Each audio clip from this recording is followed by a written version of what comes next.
Que maravilha! Vamos ler um capítulo deste maravilhoso livro, O que é Dialética do Iluminismo? Livreto de autoria do filósofo Paulo Giraldelli Júnior, editorial Manoli, série Filosofia em Pílulas. Capítulo 5. A proto-história da subjetividade. Atenção! Aqui o anacronismo é permitido. O trânsito cultural e subjetivo entre tempos. A leitura é essencialmente filosófica. Vamos lá. Do mundo encantado de Homero à modernidade de Marx. Vamos lá. A viagem de Ulisses. Na introdução do livro Dialética do Esclarecimento, há menção à viagem de Ulisses de volta a Ítaca, após a Guerra de Troia. No primeiro excurso, esse é o assunto principal. É o conteúdo da Odisseia, aproveitado de modo altamente rico e criativo por Horkheimer e Adorno. Essa viagem, narrada por Homero, expõe de uma forma organizada uma boa parte da mitologia grega. Trata-se de uma das boas fontes de informação sobre o mundo grego e, enfim, sobre as potências míticas da cultura grega. O fato de esses mitos aparecerem em uma narrativa como a narrativa de Homero, que não é nenhum sacerdote, mas sim um poeta rapsodo, indica para os frankfurtianos que tal história já não é, ao ser contada por ele, o aparecimento dos mitos como força absoluta e original.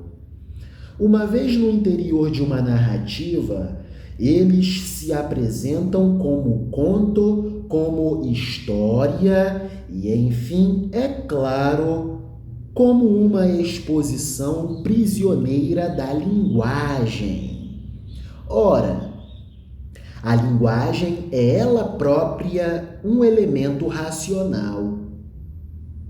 O que está nos cânticos homéricos não se apresentaria se fosse as próprias potências míticas absolutas com poderes efetivos. Capturadas pelo rapsodo, já fazem parte da cultura, já são quase filosofia. Não à toa, portanto, Platão não queria que os jovens fossem educados sob a pedagogia de Homero. Ele sabia perfeitamente que Homero não era portador de nenhum conjunto de historietas, mas sim, Homero era portador de um sistema que competia com o sistema do próprio Platão. Platão sabia muito bem da força da lógica da mitologia de Homero. Assim, a própria existência de Homero indica aos frankfurtianos que mito e razão não se apresentam à cultura de modo separado. A mitologia é ela própria já um olhar da razão. E eles começam então a investigar o quanto a razão introduz novos mitos. A ideia dos dois filósofos é a de se aproveitar dessa narrativa em seu conteúdo, mostrando como o percurso de Ulisses e o seu enfrentamento dos mitos não mostram um personagem crédulo nos deuses, mas, como ele próprio se definiu enquanto personagem, um astucioso, que tenta ludibriar os deuses e as potências míticas. Ulisses é ardiloso, é um procedimental. Ele segue regras lógicas para derrubar uma a uma as potências míticas. Então, Ulisses não é um homem de fé, não é um crédulo nos deuses. A ideia dos dois filósofos, retrocedendo para avançar, a ideia dos dois filósofos, Horkheimer e Adorno, é a de se aproveitar dessa narrativa em seu conteúdo, mostrando como o percurso de Ulisses e o seu enfrentamento dos mitos não mostram um personagem crédulo nos deuses, mas, como ele próprio se definiu enquanto personagem, um homem astucioso, que tenta ludibriar os deuses e as potências míticas. Ulisses quer vê-los e senti-los, e ao mesmo tempo enganá-los. Para tal, pensa em lançar mão de procedimentos que conhece e que lhe deram a fama peculiar como herói. Procedimentos de astúcia, procedimentos ardilosos. Procedimentos de astúcia que são, na verdade, procedimentos protorracionais. Ora, mas é claro que nenhum deus mítico pode aparecer para ele na sua autenticidade, se sua credulidade já é formal. Se é credulidade meramente aprendida, se é uma fé apenas expressa ritualizadamente, e não uma credulidade de todo o seu ser, fé e paixão. As potências míticas são provocadoras de desejos, que, para serem saciados, devem ter a disponibilidade do candidato a devoto. Ulisses pode até se imaginar como um devoto, todavia, não é mais um devoto. A maneira como Ulisses vence cada potência mítica no seu trajeto de volta para casa é um elogio à abstração como forma de pensar e agir, como se ele já estivesse no interior de nossa vida moderna, descrita por Karl Marx como a vida capitalista, prenhe de estratégias formais, geradas pela abstração do mercado, para sobreviver às leis do próprio mercado. Ele, Ulisses, não tem o fervor de crente e refreia a si mesmo diante do desejo de se unir aos deuses. Caso fosse um heleno originalmente devoto, nem chegaria ao fim da viagem, sucumbiria, teria de sucumbir. A própria Odisseia não existiria, mas Homero e Ulisses são homens quase modernos, que lidam com os mitos segundo estratégias de uma proto-razão. Essa proto-razão em Ulisses, sendo a astúcia, é muito parecida com a razão formal, a razão instrumental e subjetiva.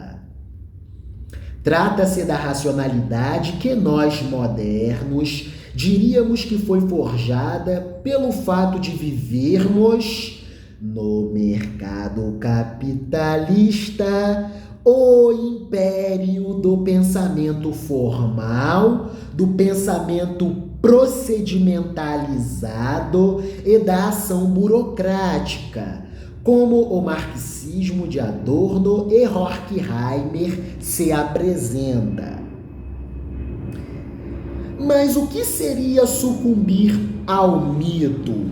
O que seria sucumbir ao mito. Ora, seria a adoração e a completude do sacrifício requisitado por cada potência mítica.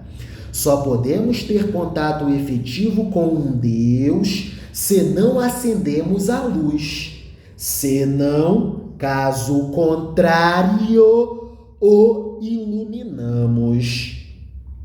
Isto é, senão desencantamos nosso quarto ou esquecemos o Deus embaixo da nossa cama. Mas querer sentir os deuses e usufruir desse prazer, que é o prazer de ter seu ego dissolvido e de se regozijar novamente na união com o todo do universo, e ao mesmo tempo olhá-los pelo retrovisor, é impossível. Seria uma forma de ceder ao sacrifício e não ser sacrificado. Algo mal comparando, como que eu navegasse com o pé direito em uma canoa e com o pé esquerdo em outra canoa. Não dá para ceder ao sacrifício e não ser sacrificado. Algo só possível se os deuses já forem fantoches de deuses, não eles próprios. Assim, a cada sacrifício que Ulisses deve cumprir para obedecer ao Deus, colocá-lo inerte e então ultrapassá-lo e retomar seu caminho de volta a Ítaca, apresenta um estratagema, uma racionalidade técnica, uma racionalidade procedimentalizada. É o que ocorre exemplarmente na travessia do Mar das Sereias. Todos os marujos naufragaram naquele mar, pois ouviram as sereias, perderam a rota e foram parar nos rochedos. Ficaram à mercê das sereias e sucumbiram à potência mítica. Ora, Ulisses foi o primeiro a pensar em tampar os ouvidos de todos com cera, exceto o dele. Mas, para que ele não viesse a sucumbir, ordenou aos remadores que continuassem remando sem prestar atenção nele, até que ele parasse de gritar.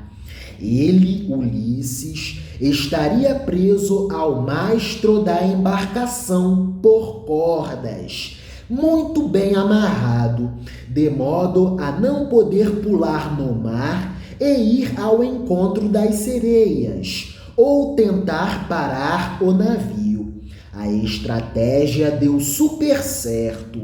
E Ulisses foi o único dos gregos a ouvir a beleza e o torpor do canto das sereias e, no entanto, poder guardar isso na memória, pois sobreviveu.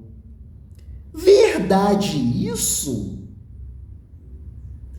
Será que Ulisses realmente ouviu o canto das sereias?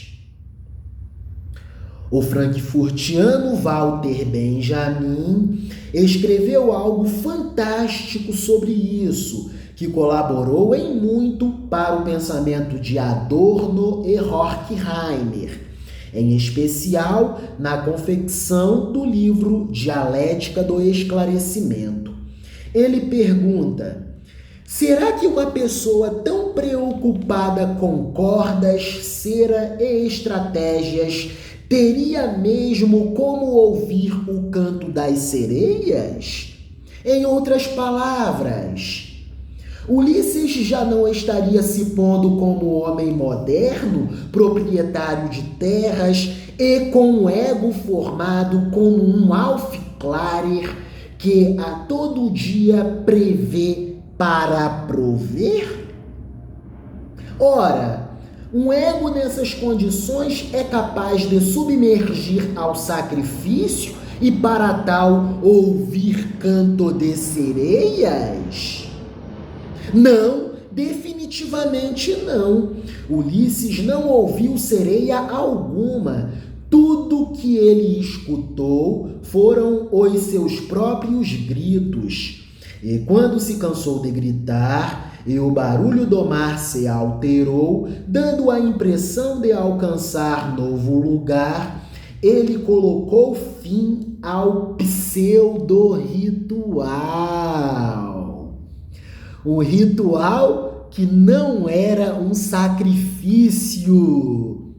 Ulisses não experimentou a fé, ou melhor, Ulisses não experimentou pela fé e pela paixão o sucumbir às potências míticas.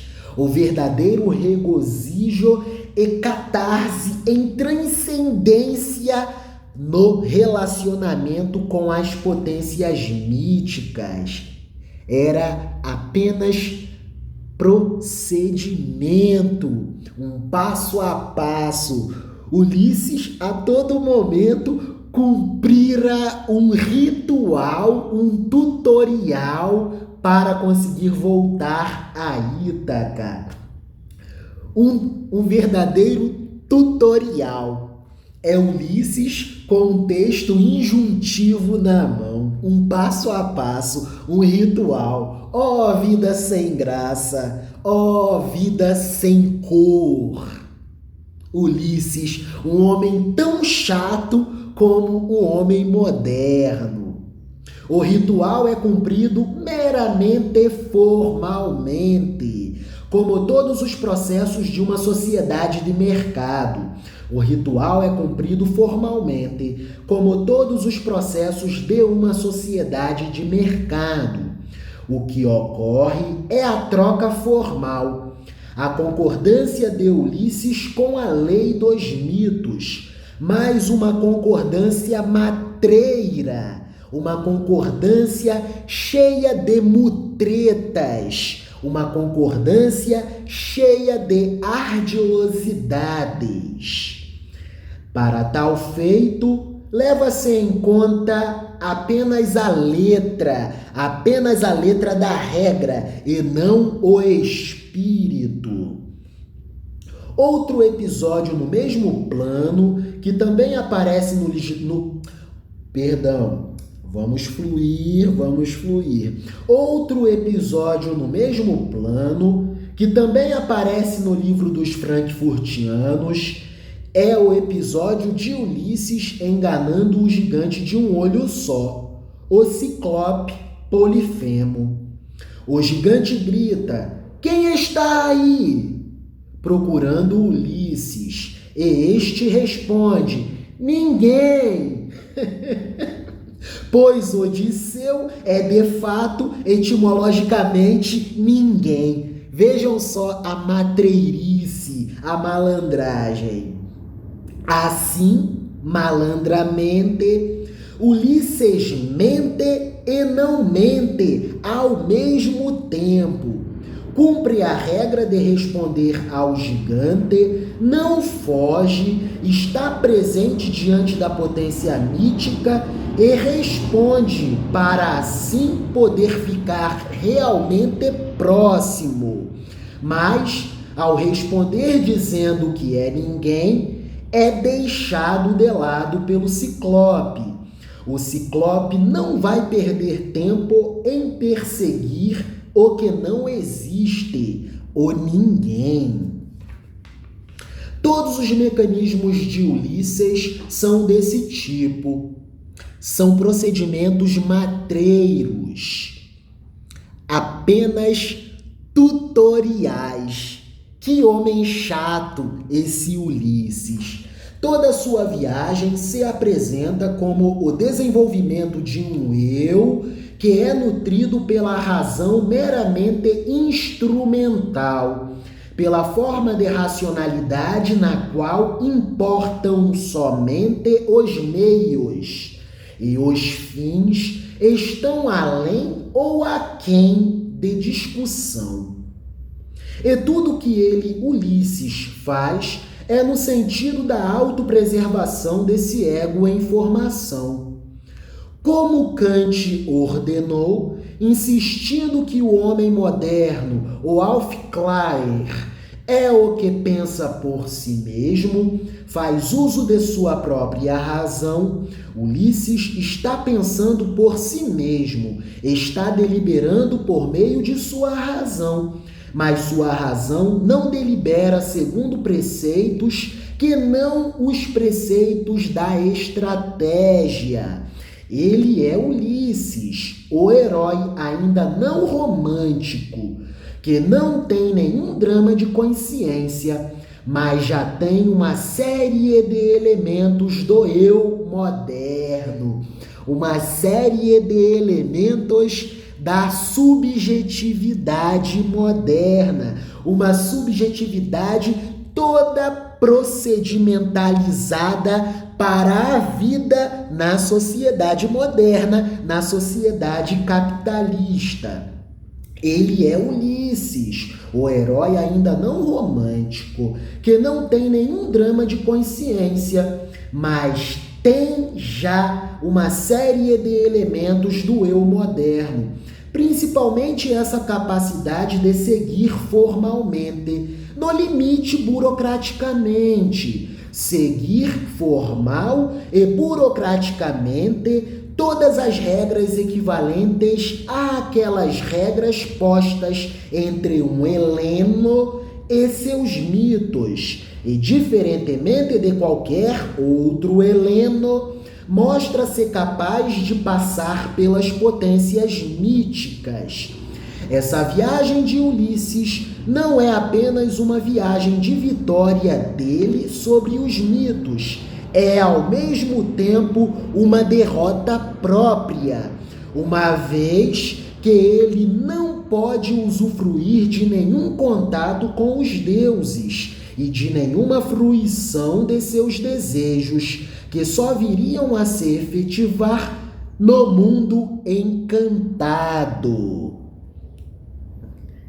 E Ulisses não era nenhum homem de fé nos mitos. Ulisses não se entregava à experiência com os mitos. Ulisses era um homem chato, todo cheio de regras e de procedimentos. A viagem é, antes de tudo, uma rota de formação do ego.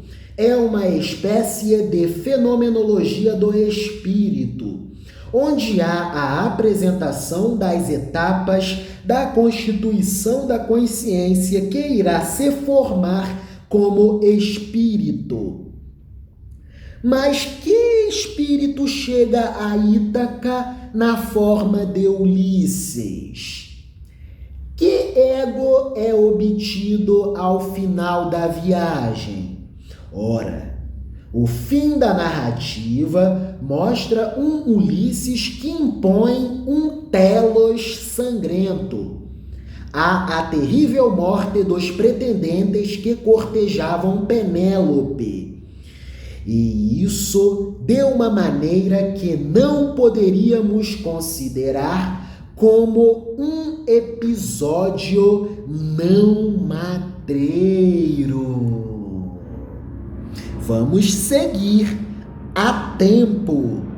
Ulisses, a renúncia e o corpo.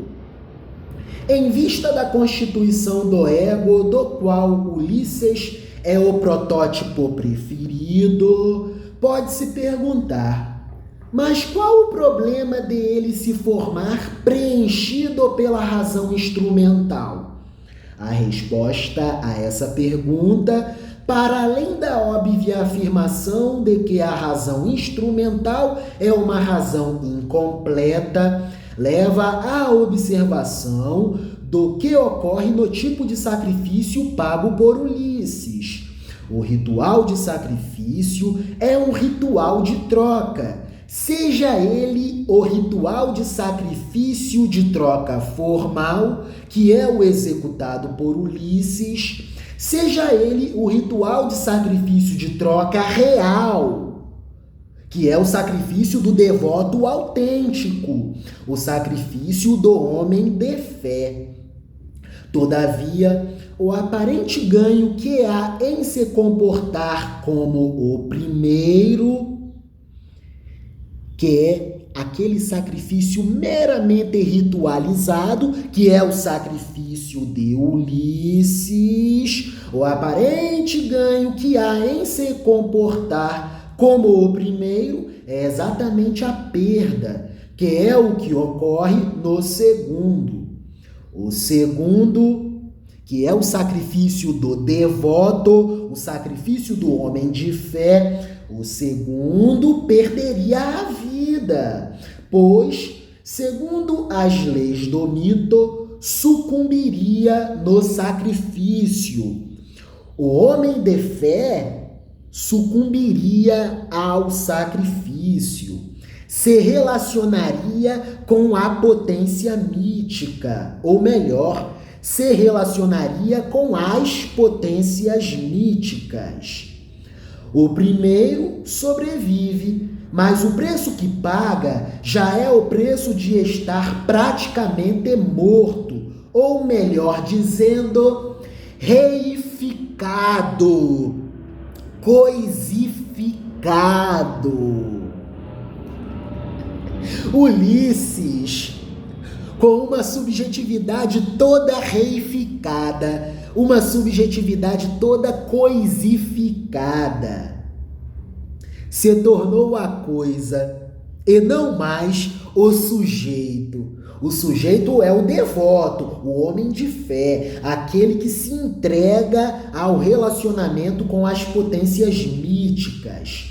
A troca matreira de Ulisses, em cada sacrifício cumprido só formalmente, o faz mais senhor de si mesmo. Ele ganha em autocontrole e então pode se apresentar com uma subjetividade que se forja de maneira contínua, a cada troca, a cada sacrifício formalmente cumprido. Mas qual é o preço dessa busca de autoconservação que no seu decorrer gera o autocontrole e, enfim, o próprio ego? Que tipo de ego emerge e surge disso? O preço não é pequeno, é preço gigantesco. De que adianta ganhar a vida se ela é apenas sobrevivência e não mais vida autêntica e não mais felicidade? Para ser bem claro, de nada adianta enganar-se a si mesmo pensando ouvir as sereias, se já não é mais possível ouvir nada, a não ser o barulho dos gemidos dos remadores, que, enfim, são seus empregados, os proletários dóceis que conduzem o navio em um mar que está totalmente desabitado. O mar de Ulisses, cheio de monstros e mitos, na verdade, é tão desabitado quanto o nosso quarto se tornou após a infância. Só nós estamos nele, e por pouco tempo. Afinal, terminada a infância, quanto mais tempo ficamos naquele quarto? Ficamos adultos e deixamos o quarto infantil na casa de nossos pais. E lá, debaixo da cama, ficam todos os mitos. Igual ao cachorro amigo que deixamos e que irá cada vez mais procurar por nós como crianças para não mais encontrar, Os mitos ficam esquecidos debaixo da cama, esperando por uma outra criança para reavivá-los. Ulisses está em uma situação muito, mas muito pior. Os mitos do mar de Ulisses estão em condição pior. Ninguém mais cruzará aqueles mares. E o último que cruzou, Ulisses, era um devoto falso. Ulisses era um falsário. Em cada encontro sacrificial em que Ulisses ganhou sua vida, na verdade, ele a perdeu.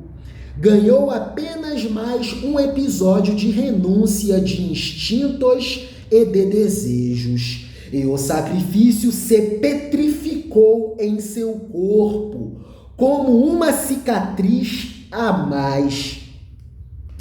Poderia ficar em outro lugar que não em seu próprio corpo?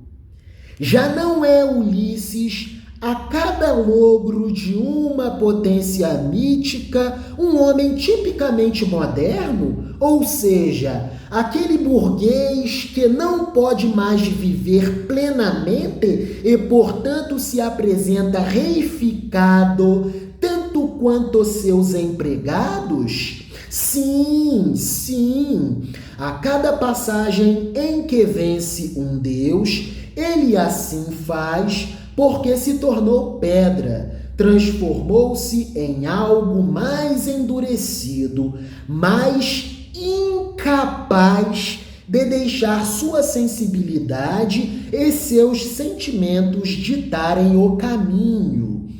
Igual ao homem reificado, que Marx apontou como homem moderno, Ulisses aparece no horizonte de um mar totalmente claro, completamente desencantado.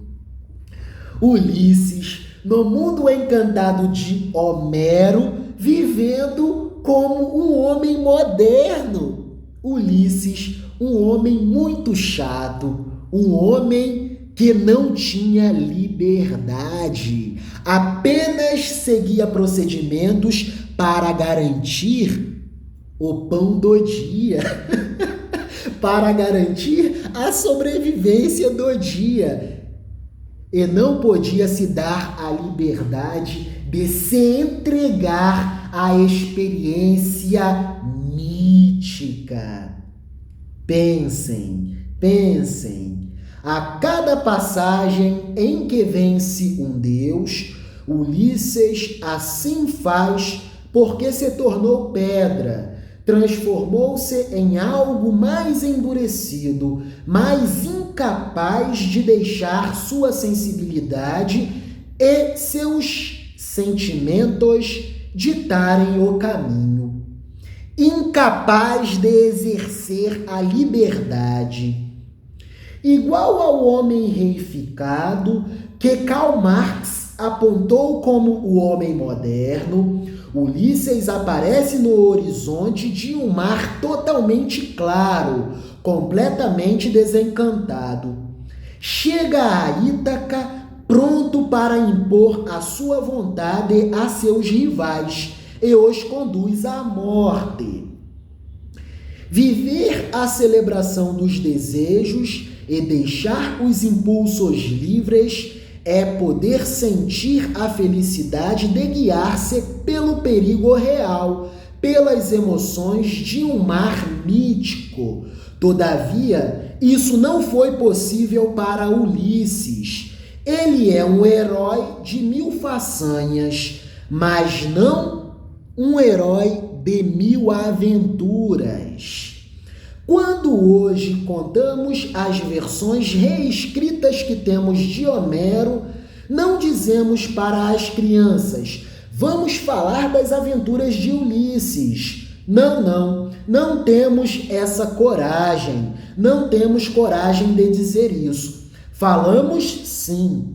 Vamos contar hoje as façanhas de Ulisses, um homem matreiro, cheio de malandragens e ardilosidades. Vocês hoje apreenderão o passo a passo de como Ulisses atravessou o mar desencantado, pois não era mais um mar encantado.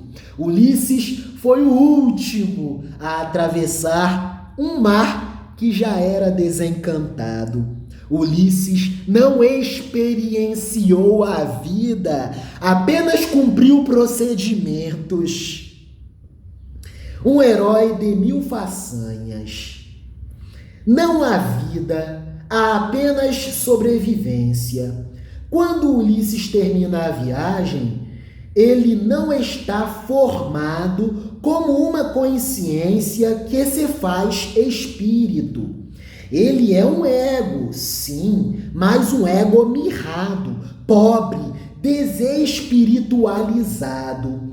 Sua formação não se completou como formação, mas sim como pseudo-formação. Pois, afinal, o que é o seu eu? Um eu rico de vivências? Ulisses é o eu que aponta para a formação de uma subjetividade abaulada? Não. Ulisses é um eu, certamente. Dono de terras, senhor de Ítaca, marido de Penélope, um dos poucos a voltar de um conflito que devorou até mesmo a máquina de guerra chamada Aquiles. Mas, apesar de tudo isso, Ulisses nada é senão um sobrevivente. O espírito que ele representa, na forma alegórica que Horkheimer e Adorno utilizam, não se manifesta como espírito. No máximo, emerge, surge como um ego minguado, um ego mirrado, sustentado por uma razão que é a razão instrumental. Isso é tão verdade que a maneira como ele é reconhecido em Ítaca é bem significativa de sua condição de herói com uma alma lisa, um herói com uma alma malandra. Ulisses é conhecido como um herói com uma alma lisa, um homem cheio de ardilosidades. Sua voz, suas lembranças, seus contos, seus dramas. É isso que ele mostra para poder dizer, uma vez de volta a Ítaca, sou eu o rei de Ítaca? Não, definitivamente não. Ele não tem nada a mostrar que venha de uma vida com experiências. Ele é um eu, sim, mas um eu com... ele é um eu, sim. Ulisses é um eu, mas um eu cuja delimitação é o que há de mais raso no seu eu, apenas o corpo. Assim, ele só é reconhecido por duas características próprias, ambas características físicas. Sua ama o reconhece pelas cicatrizes de infância, seu cachorro pelo odor. Só aquela que soube vê-lo como um eu pobre, desespiritualizado, um ego apenas corpóreo, conseguiu servir de testemunha e dizer: sim, eis aí o rei de Ítaca de volta. Quem era tal pessoa? Sua velha ama.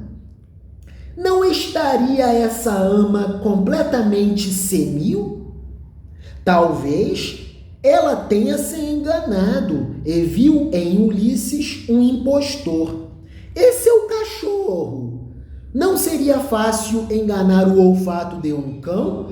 Claro que sim. Talvez Penélope tenha esperado tanto para, enfim, deitar-se com qualquer um. tão qualquer um quanto os seus pretendentes dizimados. Talvez Penélope tenha esperado tanto para, enfim, deitar-se com um qualquer. Talvez tão qualquer quanto os seus pretendentes dizimados. O homem que é só corpo possui uma identidade que pode ser reconhecida com a mesma força que o homem que é também espírito? O homem que é só corpo possui uma identidade que pode ser reconhecida com a mesma força que o homem que é também espírito? Não, sabemos que não. Mas o que é um homem que é só corpo, senão uma noção altamente abstrata de homem? Eis aí a constituição da subjetividade moderna. O resultado é um eu que pode ser igual a qualquer outro eu, pois, como tudo no mundo do império da troca de equivalentes, na sociedade de mercado, este eu é apenas e meramente uma padronização de abstração. Trata-se da igualação da uniformização. É a uniformização da padronização. Tudo igual, todos são iguais, não há diversidade, todos os eus são iguais. Eis a sociedade moderna, e Ulisses, no mundo encantado de Homero, já havia sucumbido à subjetividade do eu moderno. Mil perdões pelas falhas ao final da leitura, pois já vão 40 minutos de leitura e é um esforço físico por demais difícil. É isso. O que é Dialética do Iluminismo? Livro maravilhoso de autoria do filósofo Paulo Giraldelli Júnior. Amém. Tenhamos bom dia na paz de Deus. Amém.